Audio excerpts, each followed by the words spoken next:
Hi friends, అందరూ బాగున్నారా? ఈరోజు టాపిక్ వచ్చేసి మెకానిక్ గురించి, అంటే మా గురించే. అవునండి, నాకు ఎదురైన ఒక సిచ్యువేషన్ గురించి మాట్లాడాలనిపించింది, సో అందుకే వీడియో చేస్తున్నాను. కస్టమర్ మాకు బండి ఇచ్చేటప్పుడు సెల్ఫ్ అవ్వట్లేదు, అంతే త్వరగా చేసి ఇచ్చేయండి అని చెప్పారు. మీరు అంతే అనే అంత చిన్న కంప్లైంట్ అయితే కాదండి, చాలా చెక్ చేయాలని చెప్పాను.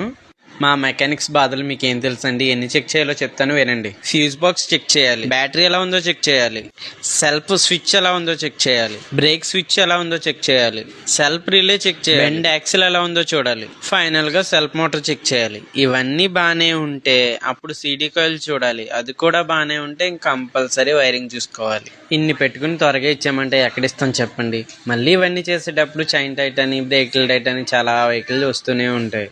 ఇవన్నీ మీకు తెలియాలని వీడియో చేస్తున్నాను. కాబట్టి ఈసారి వెహికల్ ఇచ్చేటప్పుడు కొంచెం మమ్మల్ని అర్థం చేసుకుని టైం అనేది ఖచ్చితంగా ఇవ్వండి. ఇప్పుడు మీకు చెప్పినట్టు అన్ని 1 by 1 అన్ని